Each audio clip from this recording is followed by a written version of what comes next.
तो आइए मेरे प्यारे साथियों, मैं आप लोगों के साथ सुधीर कुमार एसडी वाई पर आपका हार्दिक स्वागत करते हैं।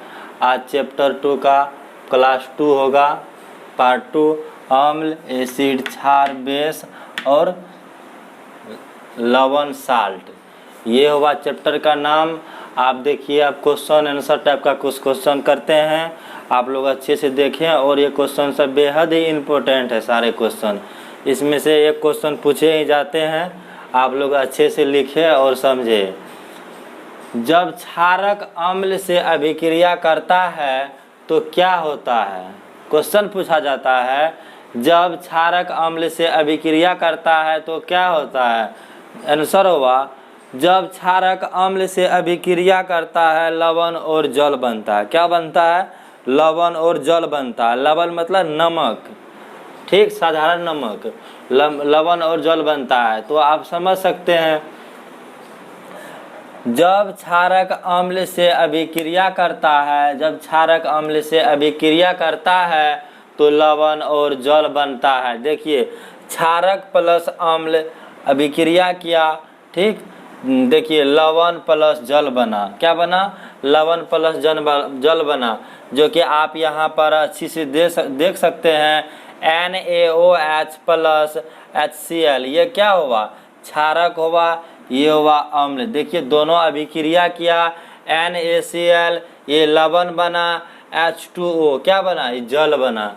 तो आप यहाँ समझ गए, जब क्षारक अम्ल से अभिक्रिया करता है तो क्या होता है? तो आप बता सकते हैं, जब क्षारक अम्ल से अभिक्रिया करता है लवण प्लस जल बनता है। क्या बनता है? लवण प्लस जल बनता है। तो आप यहाँ तक समझ गए। देखिए, क्षारक प्लस अम्ल अभिक्रिया किया, लवण प्लस जल बना, ठीक।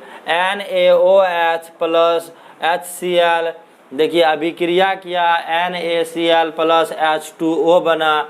अब देखिए, ये फर्स्ट क्वेश्चन था जो कि आप लोग बेहद ही अच्छे से समझ गए होंगे और सरल भाषा में, सरल तरीके से मैं बता चुका हूँ। मैं अब दूसरा क्वेश्चन पे यहाँ बता रहा हूँ। देखिए, अब क्या कहते हैं, क्या होता है जब धातु अम्ल से अभिक्रिया करता है? क्या होता है जब धातु अम्ल के साथ अभिक्रिया करता है? क्या करता है? धातु अम्ल के साथ अभिक्रिया करता है। तो आप देखिए, इसका आंसर देंगे, जब धातु अम्ल के साथ अभिक्रिया करता है तब लवण और हाइड्रोजन गैस बनता है। क्या बनता है? लवण और हाइड्रोजन गैस बनता है। क्वेश्चन पूछा जा सकता है आपसे, बताइए जब धातु अम्ल से अभिक्रिया करते हैं तो क्या होता है? तो आप बता सकते हैं, जब धातु अम्ल के साथ अभिक्रिया करते हैं तो क्या बनता है? आप देख सकते हैं क्या बनता है? धातु अम्ल से अभिक्रिया किया तो लवण और हाइड्रोजन गैस निकलते हैं। ये तीर का निशान का मतलब है कि हाइड्रोजन गैस बाहर निकल रहे हैं, ठीक, जो कि आप समझ गए यहाँ तक। इसका परिभाषा फिर से मैं बता रहा हूँ, क्या होता है, जब धातु अम्ल के साथ अभिक्रिया करता है तो लवण और हाइड्रोजन गैस बनता है। क्या बनता है? हाइड्रोजन गैस बनता है। आप इस तरह से इसका एग्जाम्पल देख सकते हैं, Zn प्लस H2SO4, तीर का निशान दिए, ये मतलब अभिक्रिया का चिन्ह है कि यहाँ अभिक्रिया होकर के जो इधर प्रतिफल होगा ये आगे लिखा जाता है। तो आप लोग बेहद ही फर्स्ट चैप्टर में रासायनिक अभिक्रिया एवं समीकरण में आप समझ चुके होंगे सारी बातों को। तो आप लोग यहाँ समझे, तो ZnSO4 और प्लस H2 गैस निकल रहा है। फिर देखिए, Zn plus 2HCl, ZnCl2H2 gas यहाँ भी निकल रहा है। Zn2NHO3, तीर का निशान, फिर ZnNO3 के whole twos plus H2 gas फिर निकल रहा है। ये इसका एग्जाम्पल हुआ। आइए एक बार फिर मैं क्वेश्चन और आंसर को मैं आप लोगों के बीच में रिपीट कर देता हूँ। क्या होता है जब धातु अम्ल के साथ अभिक्रिया करता है? किसके साथ अभिक्रिया करता है? अम्ल के साथ अभिक्रिया करता है। तो आप देखिए, जब धातु अम्ल के साथ अभिक्रिया करता है तब लवण और हाइड्रोजन गैस बनता है। क्या बनता है? लवण और हाइड्रोजन गैस बनता है। देखिए धातु प्लस अम्ल अभिक्रिया किया, लवण प्लस हाइड्रोजन गैस बना। अब इसका एग्जाम्पल भी आप अच्छी तरह से देख लिए। क्या है? Zn जो है क्या है? धातु है। H2SO4 जो है अम्ल है, सल्फ्यूरिक अम्ल है, जो अभिक्रिया किया लवण के रूप में ZnSO4 बना और हाइड्रोजन गैस मुक्त हो रहे हैं। फिर यहाँ देखिए Zn plus 2HCl ZnCl2 plus H2 gas मुक्त हो रहे हैं। फिर देखिए Zn प्लस 2HNO3 ZnNO3 का होल 2 प्लस हाइड्रोजन गैस मुक्त हो रहे हैं। ये दोनों क्वेश्चन बेहद ही इम्पोर्टेंट है और हमारे जीवन में ये सब चीज़ों को बार बार आते ही रहते हैं।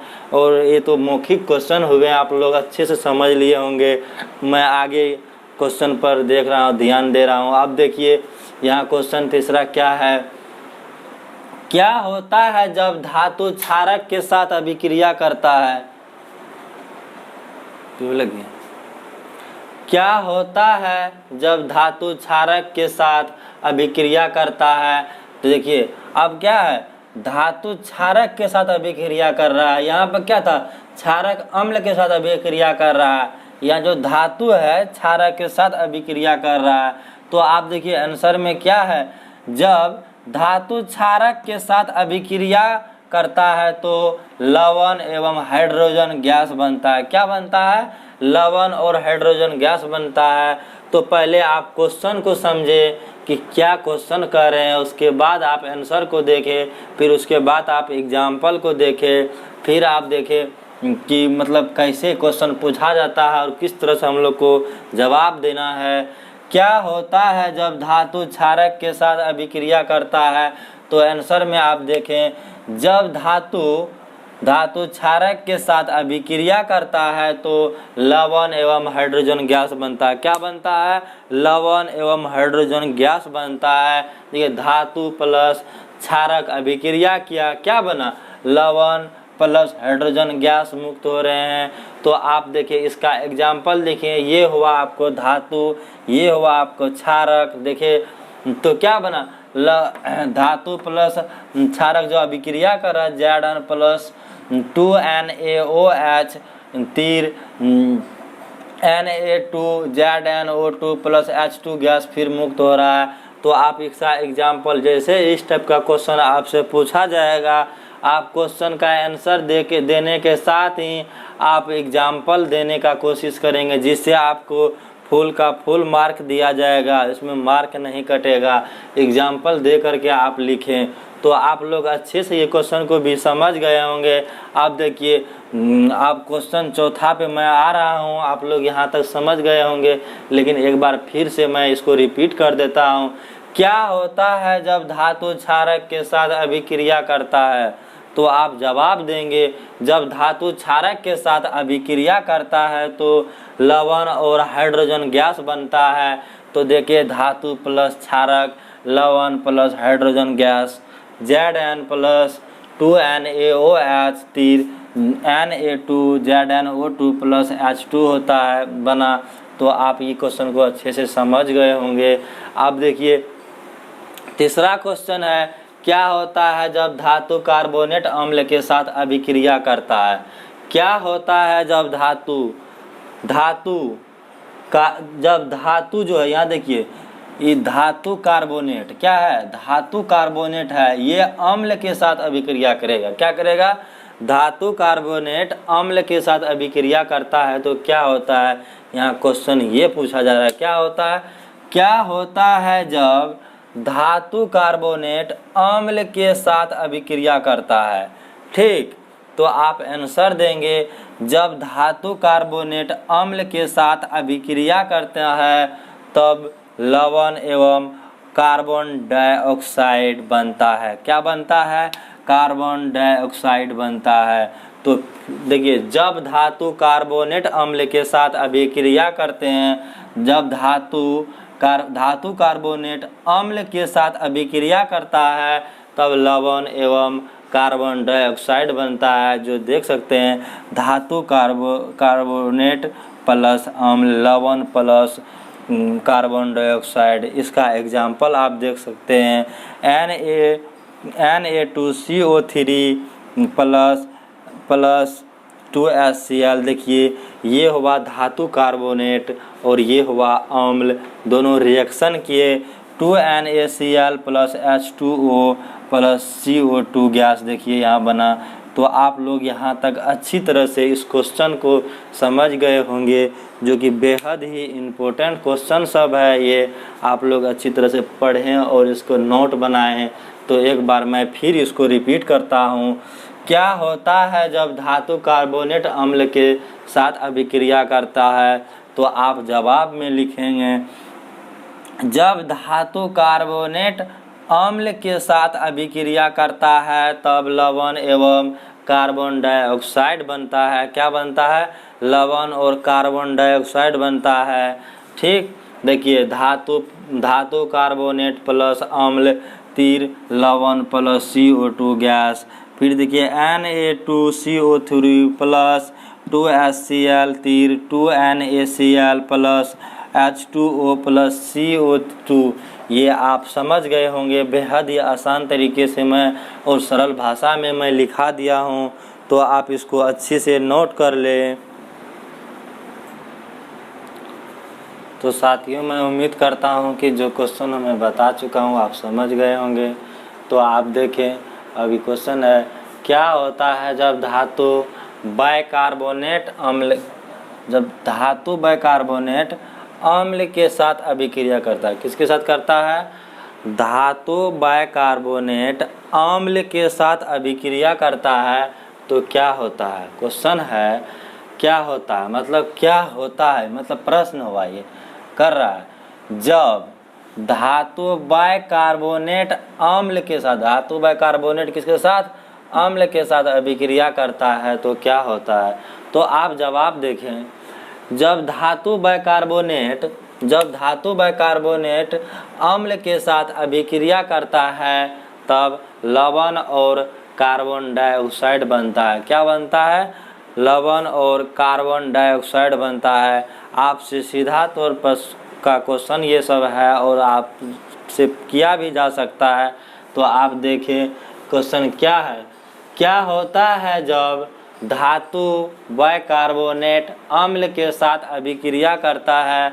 तो आप बता सकते हैं जब धातु बाइकार्बोनेट अम्ल के साथ अभिक्रिया करता है तब लवण एवं कार्बन डाइऑक्साइड बनता है। क्या बनता है? लवण और कार्बन डाइऑक्साइड बनता है। तो आप देखें धातु बाइकार्बोनेट प्लस अम्ल के साथ अभिक्रिया किया, लवण प्लस कार्बन डाइऑक्साइड मतलब CO2 गैस बनाया। हम लोग भी CO2 गैस छोड़ते हैं, ऑक्सीजन ग्रहण करते हैं और CO2 गैस छोड़ते हैं, जो कि बेहद अच्छे तरीके से मैं आपको बायो में बताऊंगा। साथ साथ आप इसको देखते चले और नोट करते चले, ये सब क्वेश्चन बहुत इम्पोर्टेंट है। तो देखें NaHCO3 प्लस HCl, ये क्या हुआ? धातु बाइकार्बोनेट का सूत्र हुआ। ठीक, ये हुआ HCl अम्ल हुआ। ठीक, देखिए दोनों अभिक्रिया करके NaCl क्या बनाया? NaCl बनाया, नमक मतलब लवण और जल और कार्बन डाइऑक्साइड भी बनाया। ठीक, तो यही इसका एग्जाम्पल हुआ। तो देखिए एक बार क्वेश्चन को फिर रिपीट कर लेते हैं। क्या होता है जब धातु बाइकार्बोनेट अम्ल के साथ अभिक्रिया करता है? तो आप आंसर देंगे जब धातु बाइकार्बोनेट अम्ल के साथ अभिक्रिया करता है तो लवण एवं कार्बन डाइऑक्साइड बनता है। क्या बनता है? लवण एवं कार्बन डाइऑक्साइड बनता है, जो कि आप समझ गए। इसका एग्जाम्पल देखें NaHCO3 प्लस HCl, तो क्या हुआ? NaCl plus H2O plus CO2। ये इसका यहाँ तक आप समझ गए होंगे। अब देखिए बहुत इम्पोर्टेंट चीज़ मैं बता रहा हूँ, pH स्केल, जो कि आप लोग को कहीं पर भी इससे बच नहीं सकते हैं। आपको समझना होगा और अच्छी तरह से याद करना होगा। कंपटीशन से लेकर के कहीं भी इसमें से क्वेश्चन आता ही है।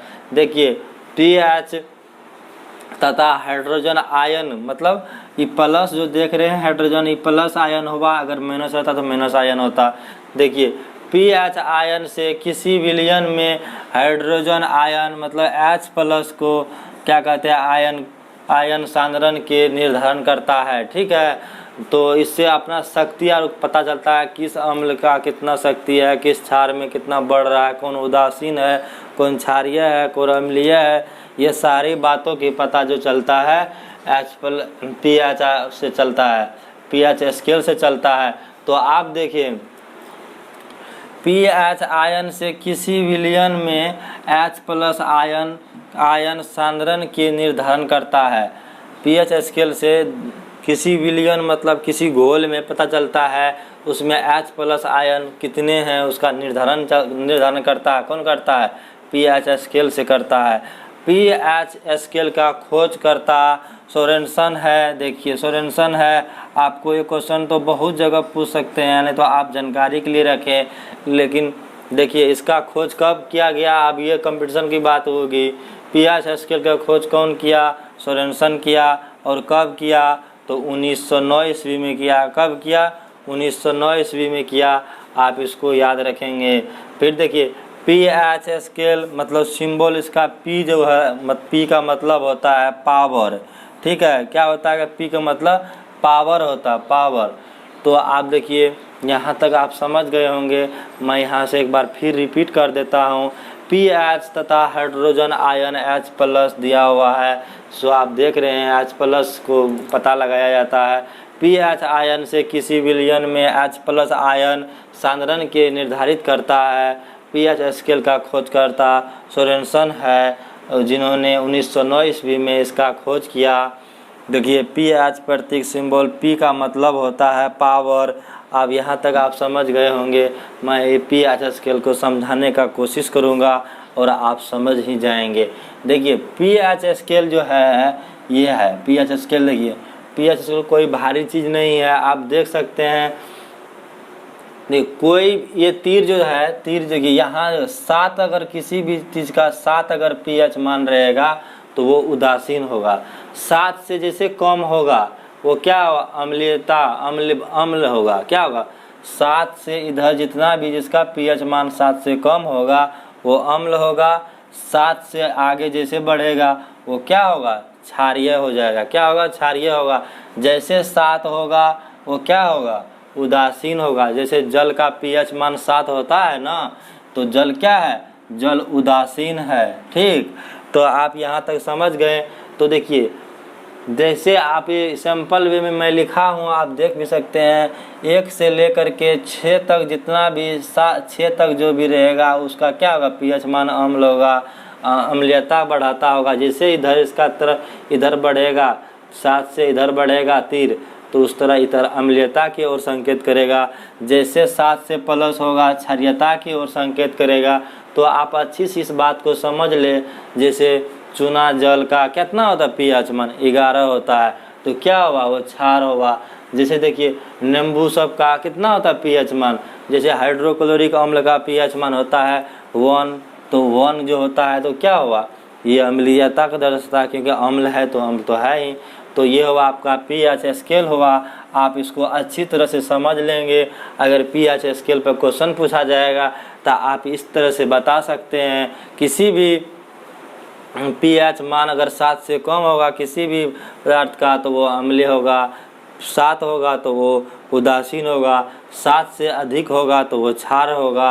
पीएच स्केल इस तरह से आप दर्शा सकते हैं और अच्छा से अच्छा मार्क ले सकते हैं। और आप ये अभी से समझते जाएंगे, लिखते जाएंगे, आगे चल के आपको बहुत ज़्यादा फायदा होगा और एग्ज़ाम में आप अच्छे स्कोर करेंगे। तो आप देखिए किसी विलयन का पीएच मान उसमें उपस्थित H प्लस आयनों की सांद्रण के लघुगणक मतलब लोगरिथम ऋणात्मक होते। क्या होते हैं? लघुगणक ऋणात्मक होते। क्या होता है? सांद्रण में जो होता है इसका लघुगणक और ऋणात्मक होता है। देखिए pH minus log H plus ion, जो कि H प्लस आयन क्या दर्शाता है? H प्लस आयन की सांद्रता मोलरता में दर्शाता है कि मोलरता इसका कितना है। ठीक है, इस बात को आप ध्यान रखेंगे। आप देखिए pH जैसे इसको नीचे किए तो इसका माइनस चिन्ह खत्म हो गया, 1/H प्लस आयन यहाँ दे दिए। ठीक है, अब देखिए एक एग्जाम्पल से हम बता रहे हैं आपको, आप कोई भी एग्जाम्पल लेकर किसी का भी pH मान निकाल सकते हैं। जैसे देखिए शुद्ध जल का H प्लस आयन 1 × 10⁻⁻7 होता है। सो देखिए अतः जल का pH मान निकला log H प्लस होता है। तो देखिए इसमें लगाए हैं तो -log 10⁻⁻7। तो देखिए यहाँ पर क्या होगा, माइनस है और ये माइनस है, कट के सब ये हो जाएगा 7 हो गया। तो देखिए शुद्ध जल का pH मान कितना होता है, 7 होता है। तो आप हमें इस तरह से सब बहुत सारा बना सकते हैं। तो मैं उम्मीद करता हूँ कि ये सब आप समझ गए हैं। फिर रिपीट की ओर मैं बढ़ रहा हूँ, एक बार रिपीट करके बता रहा हूँ क्योंकि बहुत ही इम्पोर्टेंट चीज़ है। अगर एक बार आप ये समझ जाते हैं तो आपको बहुत ज़्यादा ही फायदा होगा। देखिए pH स्केल क्या है, हाइड्रोजन आयन होता है। इसका खोज किसने किया, सोरेनसन ने किया। कब किया, 1909 में किया। कब किया, 1909 में किया। ठीक है, इसका पूछ सकता है pH प्रतीक में P का मतलब क्या होता है, तो आप बता सकते हैं P का मतलब पावर होता है। क्या होता है, पावर होता है। तब देखिए pH स्केल का मैं बताया, इधर बता दिया हूँ। जैसे pH स्केल में कोई भी पदार्थ का मान 7 होगा तो आप कह सकते हैं कि ये उदासीन है। ठीक है, जैसे 7 से माइनस में जाएगा, 7 से इधर आएगा, अम्ल की ओर बढ़ेगा। जैसे 7 से उधर बढ़ेगा तो क्षार की ओर बढ़ेगा। ठीक है, क्षारीयता बढ़ते जाएगा। ठीक है, यहाँ तक आप समझ गए होंगे। फिर आप इस बात को अच्छे से नोट कर ले, समझ ले।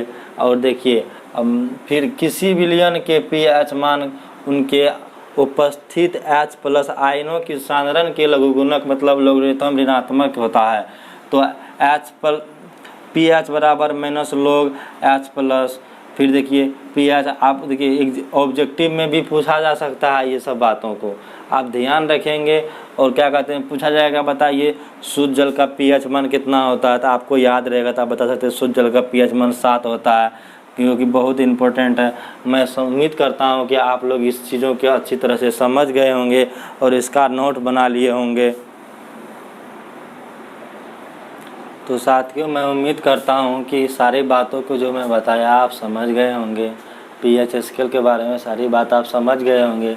तो मैं आगे बढ़ते हुए देखिए pH स्केल का मान कहाँ से कहाँ तक होता है।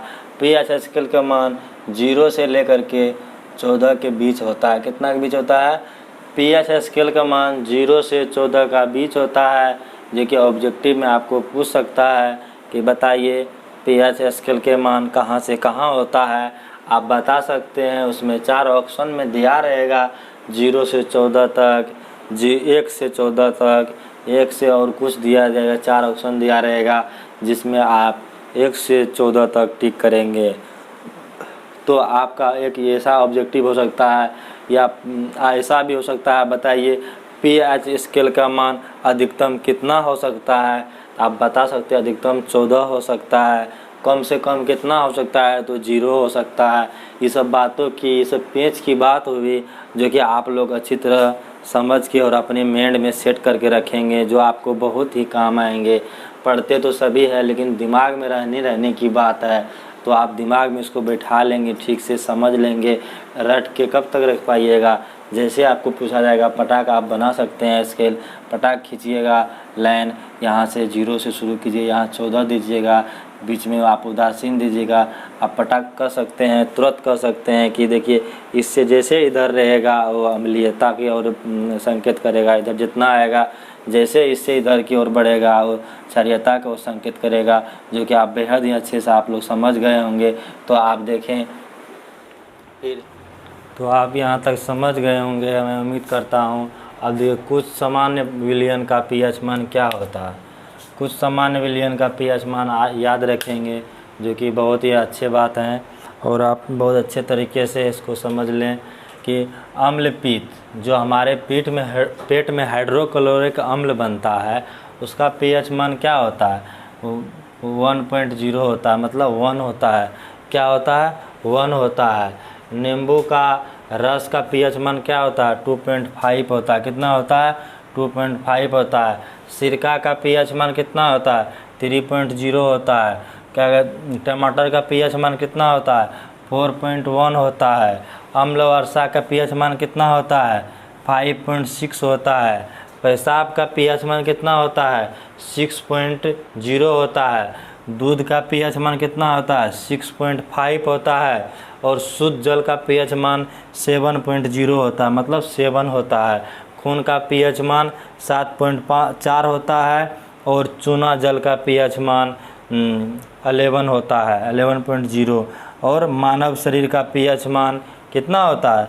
7 से लेकर 7.8 के बीच में हो सकता है। कितना हो सकता है? 7 से लेकर के 7.8 के बीच में मानव शरीर का pH मान होता है। तो आप इसको अच्छी तरह से समझ लें, क्योंकि इसमें कन्फ्यूजन बहुत ज़्यादा होते रहते हैं। तो आप इसको धीरे धीरे 3-3 करके याद करें, या 3-3 करके समझे, या 2-2 करके समझे। एक बार में इसको समझने का कोशिश न करें, क्योंकि एक बार में समझने के बाद एक बार पढ़ने से ये याद नहीं रहता है। इसलिए आप नोट बना करके इसको हमेशा देखते रहें, क्योंकि स्टूडेंट को हमेशा यही लक्ष्य होना चाहिए कि हम कहाँ से और कैसे पढ़ के अच्छा से अच्छा मार्क ला सके।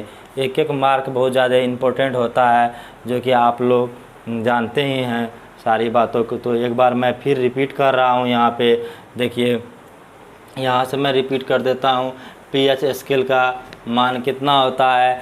0 से 14 के बीच होता है, जो कि मैं इतना बार बोल दिया हूँ कि आप लोगों को याद हो जाना चाहिए यहीं पर, और समझ में बैठ जाना चाहिए। तो ध्यान से देखें और साथ में साथ लिखते जाए। अम्ल का pH मान कितना होता है? 7 से कम होता है। क्षार का pH मान कितना होता है? 7 से अधिक होता है। उदासीन विलयन का pH मान कितना होता है? 7 के बराबर होता है। तो आप यहाँ तक समझे। उसके बाद देखिए, कुछ पदार्थ है जिसका कुछ सामान्य विलयन है, जैसे अम्ल पित्त का मान कितना होता है? 1 होता है। नींबू का रस का मान कितना pH मान कितना होता है? 2.5 होता है। सिरका का 3 होता है। टमाटर रस का pH मान होता है 4.1 होता है। अम्ल वर्षा का pH मान 5.6 होता है। पेशाब का pH मान 6 होता है। दूध का pH मान 6.5 होता है। शुद्ध जल का pH मान कितना होता है? 7 होता है। खून का pH मान कितना होता है? 7.4 होता है। चूना जल का pH मान 11 होता है। मानव शरीर का pH मान 7 से 7.8 के बीच में होता है। आपसे ये कोई क्वेश्चन पूछ सकता है, बताइए दूध का pH मान कितना होता है? बताइए, आपको याद रहेगा तो आप बता सकते हैं 6.5। अगर कोई ऐसा क्वेश्चन भी पूछ सकता है, बताइए दूध अम्ल है या क्षार है? दूध अम्लीय, दूध का जो है दूध अम्लीय विलयन है या क्षारीय विलयन है? आपके पास अगर अच्छे से बात को समझ रहे होंगे तो आप बता सकते हैं कि 7 से कम है तो ये अम्लीय विलयन है। दूध क्या है? अम्लीय विलयन है। आप बता सकते हैं किसी को भी, और आप अपने ज्ञान को बेहद ही अच्छे तरफ ले जा सकते हैं। अब आपको कोई ऐसा क्वेश्चन पूछ सकता है कॉलेज में, कि स्कूल में, कहीं भी आप दोस्त के साथ भी रहें तो पूछ सकते हैं, बताइए खून का pH मान कितना होता है? तो अगर पढ़े रहेंगे तो बता भी सकते हैं कि 7.4 होता है। और उसके साथ ही आप बता दे सकते हैं, डायरेक्ट क्वेश्चन भी पूछ सकते हैं, बताइए खून जो है, खून क्षारीय है या अम्लीय है? तो आप जान रहे हैं कि 7 से अगर ज़्यादा है तो इसका मान क्या है? खून का मान क्षारीय है। क्या है? खून का pH मान क्या है? क्षारीय है। आप बता सकते हैं। इस तरह से आप पढ़िए कि आपको कहीं कठिनाई ना हो। तो आप बहुत ही अच्छे से ये सारी बातों को समझ चुके हैं, और मैं कितना बार रिपीट कर कर के मैं बता दिया हूँ, जो कि आप लोगों को समझने में और देखने में कोई भी लिखने में प्रॉब्लम ना हो। अगर आप लोग यहाँ देख ही रहे हैं, सारी बात को आपको लिख करके समझा करके बता दिया हूँ, तो आप अच्छे से इसको नोट करें। तो देखिए, यहाँ तक आप अच्छी बात है कि आप समझ गए हैं और लिख लिए हैं। तो ये सब सारे बातों को आप समझ लें और अच्छी तरह से पढ़ें, जो कि आगे का भविष्य अच्छा हो। अच्छा मार्क साइंस में लाने के बाद ही आप लोग अच्छे से फिर किसी को अच्छा BSc BA और ISc कर सकते हैं। जिसको ये सब बातें समझ नहीं आते हैं, इंटर में साइंस रखने के बाद भी कोई फ़ायदा नहीं होता है और साइंस नहीं पढ़ पाते हैं। जो कि आप लोग इस बातों की धीरे धीरे बेसिक की बात है ये सब सीखते जाएं। और क्या कहते हैं, अब मैं ये बात को समझा दिया हूँ, आप लोग समझ गए हैं और मैं यहाँ पर आपको बता रहा हूँ आगे की बात। दांतों की ऊपरी परत को एनेमल कहते हैं। एनेमल कहते हैं, क्या कहते हैं, दांत के जो हमारे दांत के ऊपरी परत जो है इसको क्या कहते हैं, एनेमल कहते हैं। जो प्रकृति ने हमें दिया है, दांत जो दिए हैं इसको क्या कहते हैं, उसके ऊपरी परत जो है उसको एनेमल कहते हैं। दांत का पीएच मान कितना होता है, 5.5 होता है। ये भी क्वेश्चन हुआ, बताइए दांत का पीएच मान कितना होता है, 5.5 होता है। तो अब ये बात समझ गए। अगर दांत का पीएच मान इससे कम या ज़्यादा होने के बाद दांत क्षय होने लगता है और थोड़ा सा गड़बड़ी आ जाता है, दर्द करता है, ख़राब हो जाता है, इसलिए दांत का पीएच मान बना 5.5 रहता है हमेशा एनामल का। तो आप यहाँ तक समझ गए। आप बताइए एनामल का रासायनिक नाम एवं सूत्र, कैल्शियम फास्फेट इसका नाम है, इसका सूत्र है CaPO4 का होल्ट हुआ, जिसका सूत्र हुआ रासायनिक सूत्र हुआ, इसका रासायनिक नाम हुआ कैल्शियम फास्फेट। तो यहाँ तक समझ गए हैं। तो मैं आप पीएच का महत्व बताता हूँ, पीएच का क्या महत्व होता है। ये क्वेश्चन बहुत ही इम्पोर्टेंट रहता है, एग्ज़ाम में पूछा जाता है, हर एक बार पूछा जाता है। तो आप जान सकते हैं कि पीएच का महत्व क्या है। आपसे कोई पूछ सकता है, बताइए कि आप पीएच पढ़े हैं, बताइए पीएच का क्या महत्व है, तो आप बता सकते हैं। पीएच मान से हम अपना दांत को जांच सकते हैं कि मेरा कि पीएच मान सही है, 5.5 के भी है तो मेरा दांत सही है, इससे दांत को हम बचा सकते हैं। देखिए दांतों को क्षय होने से बचाता है। जैसे हमको पता चल जाएगा मेरा दांत का पीएच मान 7 से 5.5 से बढ़ रहा है या घट रहा है, तो उसको हम उस तरह का पेस्ट, उस तरह का दंतमंजन, उस तरह का दांत धोने के वस्तु का यूज करेंगे जिससे मेरा पीएच मान बरकरार रह सके। तो देखिए मिट्टी का पीएच मान अगर सामान्य होगा तो उर्वरा शक्ति को बढ़ाएगा, मिट्टी का उपजाऊ बनाएगा, पाचन क्रिया में मदद करेगा। जैसे हमारे पेट का हाइड्रोक्लोरिक अम्ल का पीएच मान सामान्य रहेगा, 1 से 1.4 के बीच में रहेगा, तो हमारा जो है क्या कहते हैं पाचन जो होगा अच्छी तरह से होगा। और यदि 1.4 से ज़्यादा या कम हो जाएगा तो हमारा पाचन क्रिया नहीं हो पाता सही से। इसीलिए हम आपको बता रहे हैं कि ये सब बातों को याद रखिए। तो आप डायरेक्ट एग्ज़ाम में अगर आपसे पूछा जाए बताइए पीएच का महत्व क्या है, तो आप ऐसे 4 लिख सकते हैं कि दांतों को क्षय होने से बचाता है, मिट्टी को उर्वरा शक्ति को बढ़ाए रखता है, मिट्टी को उपजाऊ बनाता है, पाचन क्रिया में मदद करता है।